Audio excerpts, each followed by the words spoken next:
Hello guys, இன்னைக்கு high martial arts மான்வாவோட 14th எபிசோட பார்க்க போகிறோம். ஸோ மறக்காமல் எல்லாருமே ஒரே ஒரு லைக்கை போட்டுருங்க. நான் இதுக்கப்புறம் தான் அன்லிமிட்டடாக டெக்னிக்ஸை அக்யூர் பண்ணிக்கினே இருப்பான். ஸோ பொறுமையாக வாட்ச் பண்ணுங்க. சரி வாங்க, நம்ம டைம் மிஸ் பண்ணாமல் எப்பிக்குள்ளே போகலாம். எப்பிக்கோட ஆரம்பத்தில் இப்போ ட்ரைனிங் ஹாலை நோக்கி தான் சீன் அங்கே வரும். 1 ஹவருக்கு அப்புறமா அங்கே ஜியாங் வராரு.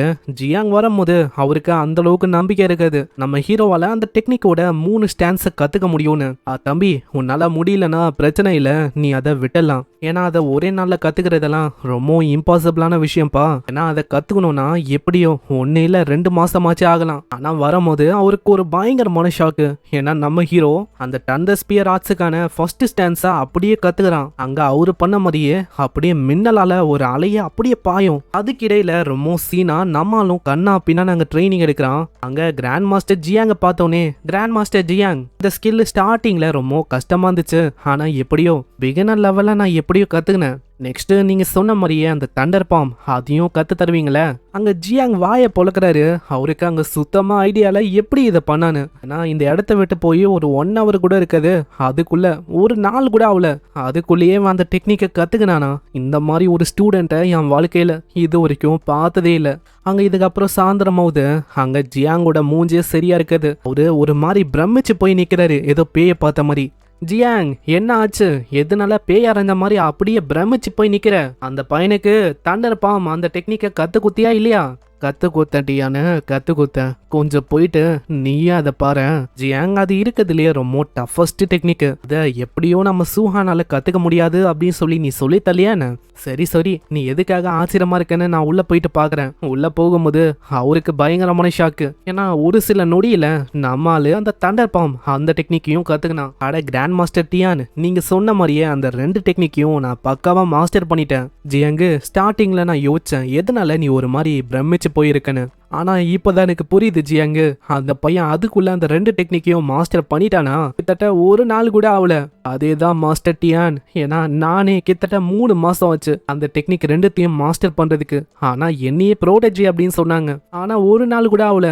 அதுக்குள்ள இவன் 2 டெக்னிக்கையும் மாஸ்டர் பண்ணிட்டான். உண்மையான ப்ரோடஜி அது இவன் தான் நினைக்கிறேன். இந்த பையன் கிட்ட லிமிட்லெஸ் ஆன டேலண்ட் வந்து இருக்கு. கண்டிப்பா ஒரு நாள் இல்ல ஒரு நாள் Tier 9 வரைக்கும் இவன் பயங்கரமா ரீச் ஆக வாய்ப்பு இருக்கு.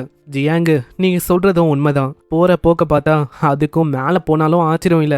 இதுக்கப்புறம் டியானும் நம்ம சூஹான் கிட்ட அங்க சொல்றாரு, சூஹான், இன்னைக்கு நானும் ஜியாங்கும் இங்க வந்து குடிக்கலாம் அப்படின்னு போறோம். அதனால இன்னைக்கு நம்ம வந்து வீட்டுக்கு போற மாதிரி இருக்காது. நீ எங்கேயே டார்மெட்ரிக்கு போயிட்டு ரெஸ்ட் எடுக்கிறியா? நம்ம நாளைக்கு நம்ம அகாடமிக்கு போகலாம். சரி கிராண்ட் மாஸ்டர் டியான், அதுல என்ன இருக்கு, பிரச்சனை இல்ல. இதுக்கப்புறம் யாங் சிட்டியோட ரெஸ்ட் எடுக்கிற இடம், அந்த இடத்துக்கு நம்ம ஆளு வரான். அங்க வந்துட்டு சிஸ்டம் வழியா அவன் கிட்ட எவ்வளவு மார்ஷல் பாயிண்ட்ஸ் இருக்கு அப்படின்னு அவன் செக் பண்றான். கிட்டத்தட்ட 230 மார்ஷல் பாயிண்ட்ஸ் இருக்கும்.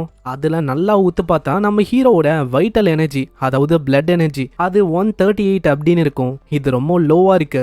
என்னோட பிசிக்கு, ஸ்பிரிட், மார்ஷல் ஆர்ட் ஸ்கில் இந்த இதுவும் நான் அப்டேட் பண்ணணும். அதனால எப்படியோ எனக்கு நிறையவே மார்ஷல் வேல்யூ வந்து வேணும். ஆனா பிரச்சனை என்னன்னா என்கிட்ட அந்த அளவுக்கு மார்ஷல் பாயிண்ட்ஸ் இல்ல. ஆனா என்கிட்ட இருக்கிற மார்ஷல் வேல்யூ வச்சு என்னோட பிளட் எனர்ஜி அதை அங்க இன்க்ரீஸ் பண்ண ஆரம்பிக்கிறான். இதனால கொஞ்சம் கொஞ்சமா அதுவும் இன்க்ரீஸ் ஆகுது.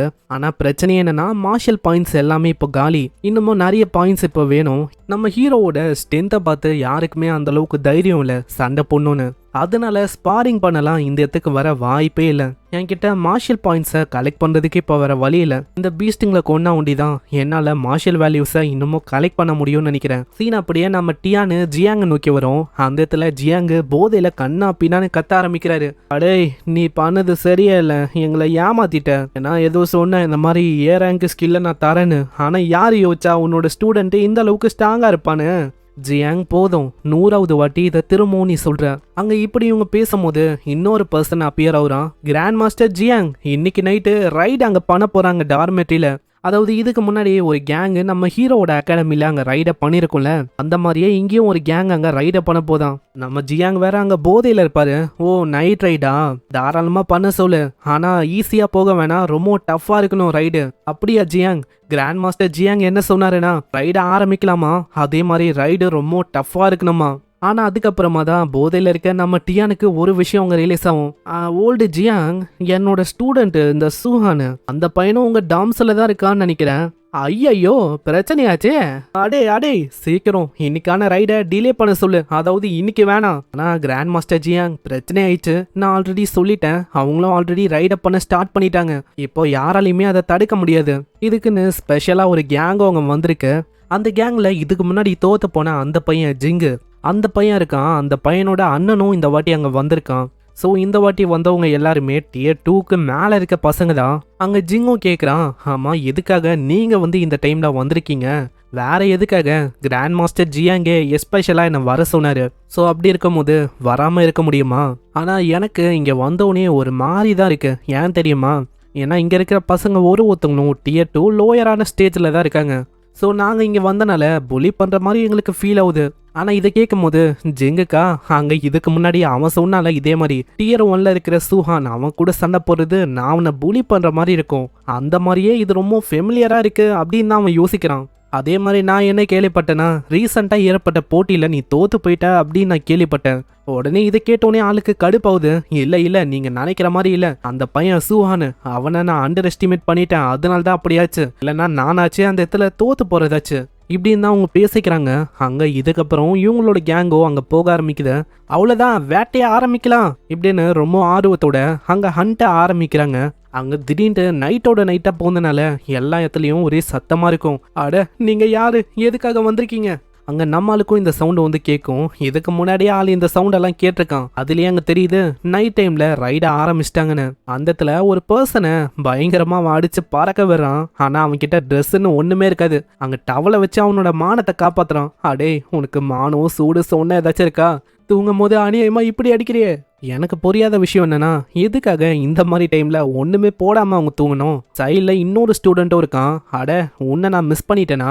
சூஹானை அடிக்கணும்னு பயங்கர வேகமா பாயிறான். ஆனா அத்த செகண்டே மூஞ்சல ஒரு பஞ்சு. இதனால நிலைமையா ஆளுக்கு மோசமாவும் அப்படியே அவன் செவுத்துல மாட்டிக்கிறான். எதுக்காக தேவையில்லாம என்ன பாதர் பண்ணணும்? ஏன்னா இந்த கேம்போட பங்கே நான் இல்ல. அப்புறம் எதுக்காக என்ன தாக்கணும்? இப்பதான் ஞாபகம். இது வந்து நைட் இல்ல, எல்லாருமே ஒரு பிளாக் கலர் சூட்டு ஒரு மாஸ்க் இதோட இங்க வந்திருக்காங்க. அப்போ இவங்களோட காஸ்டியூமை நான் எடுத்துக்கினா அவ்வளவுதான், இங்க இருக்கிற பசங்களை வச்சு செய்யலாம். எல்லாருமே ஹை வேல்யூவோட இருக்கிற பசங்க தான், இதனால மார்ஷியல் வேல்யூ அதிகமாவே எனக்கு கிடைக்கும். ஆனா ஒரு சைடு இவங்களை பார்த்தா பாவமா இருக்கு. இல்ல மார்ஷியல் வேல்யூ தான் எனக்கு முக்கியம் அப்படின்னு ஆளு கொடூரமா யோசிக்கிறான். சீன் அப்படியே இன்னொரு பக்கம் வருது. அந்த இடத்துல இன்னொரு பையனும் அதே மாதிரி தான் ஆளு ஒண்ணுமே போடாம தூங்கியிருக்கான் போல. அந்த இடத்துல வசமா மாட்டிக்கிறான். ஐயா சாமி தயவு செஞ்சு விட்டுருங்க, நான் வந்து ஒண்ணுமே போடல, எனக்கு மானம் சூடு சொன்னெல்லாம் இருக்கு, கொஞ்சோண்டு விட்டீங்கன்னா அண்டர் வேற ஒண்டி நான் போட்டுப்பேன். ஏன்டா அதை பத்தி நீ ஃபர்ஸ்ட் யோசிக்கணும். இப்போ இந்த மாதிரி பேசுறதுல பிரயோஜனம் இல்ல, அடி வாங்கி நாக் அவுட் ஆயிடு. அங்க இப்படி அவன் சொல்லும் போது பின்னாடி இன்னொருத்தனோட வாய்ஸ் கேட்கும். இதோ நான் வந்துட்டேன், நான் உனக்கு பேக்கப்பா இருக்கேன் இப்படின்னு ஒரு பர்சன் வித்தியாசமா அங்க அப்பியர் ஆகுறான். வேற யாரு? நம்ம சூஹான் தான். அங்க சூஹானை பார்க்கும் போது ஆளுக்கு ஐடியா இல்ல. ஆமா டேய் இது வந்து என்னோட ஏரியா, எதுக்காக என்னோட ஏரியாக்கு நீ ரைட் பண்ண வந்திருக்க? ஆனா ஆளுக்கு தெரியல இந்த பையன் சூஹான்னு. ஒரே அடியில அந்த இடத்தையும் நாசமாக்கி பறக்க விட்டுறான். அந்த பையனுக்கு சாதாரணமாவே அங்க அல்ல இருக்காது. இப்போ இவனை பார்த்தோன்னே அங்க பயந்து போயிடறான். எனக்கு புரியல எதுக்காக அவங்க ஆளுங்களே இந்த மாதிரி அவங்க தாக்கணும். இது ஃப்ரெண்ட்லி ஃபயரா? ஆனா நம்மால ரொம்ப சந்தோஷமா போறான். அவ்வளவுதான், இன்னைக்கு நைட்டு செம்ம வேட்டை. ஏன்னா இதனால பாயிண்ட்ஸா எனக்கு கிடைக்க போகுது. அங்க ஒண்ணுமே போடாம இருக்க அந்த பையனுக்கு ரொம்ப சந்தோஷமா இருக்கும். ஏன்னா அந்த பையனை ஆள் அப்படியே விட்டு போறான். இதுக்கப்புறம் அப்படியே ஓடி வரும்போது கருப்பு கலர் மாஸ்கோட ஏகப்பட்ட ஆளுங்க இருக்காங்க. எல்லாரையுமே பார்த்தோன்னே வச்சு செஞ்சு விட்டுறான். அடே நீ என்ன பைத்தியமா? நீ நம்மாளு. ஆனா சூஹான் அவங்க என்னதான் சொல்லியும் கேட்குற மாதிரியே இல்ல, சும்மா வச்சு செஞ்சு விடுறான். அங்க செவரெல்லாம் உடஞ்சு போகுது. வெற்றிகரமா ஃபர்ஸ்ட் ஃப்ளோரை கிளியர் பண்ணியாச்சு. இப்போ செகண்ட் ஃப்ளோர் தான். பின்னாடி எல்லாரோட நிலைமையும் மோசமா இருக்கும். இதே மாதிரி செகண்ட் ஃப்ளோருக்கும் ஆளு வரான். மின்னல் வேகத்துல எல்லாரையுமே மூச்சை விடுறான். அங்க எல்லாரையுமே மூச்சை விடும் போது மார்ஷியல் பாயிண்ட்ஸ் அவனுக்கு கிடைக்குது. ஆஹா ஓஹோ இது செம்மையா இருக்கு. தேர்ட் ஃப்ளோர்ல லின் அப்படின்னு ஒரு பையன் இருக்கான். ஆளு ரொம்ப டஃப்பா இருக்கான். அங்க என்னதான் அவனை அடின்னு ஆச்சாலும் டக்குன்னு அவன் ஹீல் பண்ணிக்கிறான். இதனால அவனை தோக்கடிக்கிறது கஷ்டமா இருக்கும். அங்க சண்டை போகும்போது திடீர்னு பின்னாடி நம்ம ஆளு வரான். ஆமா என்னாச்சு தல, எதுக்காக எல்லாருமே சும்மா நிக்கிறீங்க? அது என்னன்னா இந்த பையனோட ஹீலிங் எபிலிட்டி அது ரொம்ப பயங்கரமா இருக்கு. அதனால நாங்களும் யோசிக்கிறோம் எப்படி அவனை முச்ச விடலான்னு. அப்படியா ராஜா? அதுக்குதான் நான் இருக்கனே. என்னது நீ இருக்கியா? ஆமா நீ வந்து இங்க என்ன பண்ற? அவங்க ரியாக்ட் பண்ணலாம் அங்க டைமே இல்ல, வச்சு செஞ்சு விடுறான். இதே மாதிரி எல்லாரோட நிலைமையும் அங்க மோசமாவுது. கடைசியா அந்த பையன் லின்னு கூடவே அந்த சண்டை போடுற அந்த பர்சன் அவனும் ஒண்டிதான் முன்னாடி இருக்கான். என்ன லுக்கு, வாங்க அட் டைம்ல என்ன தாக்குங்க. தம்பி நீ கொஞ்ச நேரத்துக்கு அப்படியே நில்லு, நான் இந்த பையனை ஃபர்ஸ்ட் முடிச்சிட்டு வரேன், அதுக்கப்புறமா உன் கூட நான் டீல் பண்றேன். உனக்கு எவ்வளோ தைரியம் இருக்கும், நம்மளுக்குன்னு நம்ம ரூல்ஸ் எல்லாம் போட்டிருக்கோம், அந்த ரூல்ஸை நீ மீறிட்ட, அதுக்காக நான் உன்னை விட மாட்டேன். சூஹானை நோக்கி பயங்கர வேகமா அவன் தாக்க வரான். ரெண்டு பேருக்கும் இடையில பயங்கரமா கிளாஷ் ஆகுது. ஸ்டார்டிங்ல அந்த அளவுக்கு பவர் ஃபீல் ஆகுது, ஆனா கொஞ்சம் கொஞ்சமா பவர் ஏறும் போது ஆளு ரொம்ப ஷாக் ஆகுறான். ஆமா இது என்ன பவர், இது ரொம்ப பயங்கரமா இருக்கு, யாரு சாமி இவன்? அவன் பின்வாங்கும் போது சூஹான் அங்க வர்ற மாதிரில பயங்கர வேகமா வரான். அடே லின்ஃபேங், இப்போ நம்மளுக்கு டைம் இல்ல, அந்த பையன் ரொம்ப ஸ்ட்ராங்கா இருக்கான், அதனால நம்ம ரெண்டு பேருமே இணைஞ்சுதான் இங்க வேலை செய்யற மாதிரி இருக்கும்னு நினைக்கிறேன். அங்க இதனால ஃபேங்கும் டக்குன்னு அவனோட உட் பிரேசன் அதை வச்சு பொடிக்கலாம் அப்படின்னு ட்ரை பண்றான். நம்மால ரொம்ப வேகமா அங்க தப்பிக்கிறான். அங்க இதை ஒரு வாய்ப்பா வச்சு அந்த பர்சன் பின்னாடி வந்துட்டு சூஹானை பயங்கரமா தாக்கலாம் ட்ரை பண்றான். ஆனா நம்ம சூஹான் கிட்ட ஏ ரேங்குக்கான டிஃபென்ஸ் ஆர்மர் எபிலிட்டி இருக்கும். அந்த எத்த ஆர்மர் அது நம்ம சூஹான் மேல அப்பியர் ஆகுது. இந்த பர்சன் எத்த ஆர்மரை பார்த்து ரொம்ப ஆச்சரியமாகறான். என்ன இது, டியர் 2ல இருக்கிற ரொம்ப ஹையான அட்டாக் பண்ண இவனால அந்த மாதிரி அட்டாக்கியை பிளாக் பண்ண முடியுதா? இவனை மாதிரி ஒரு பர்சன் எங்கலேருந்து வந்தான்?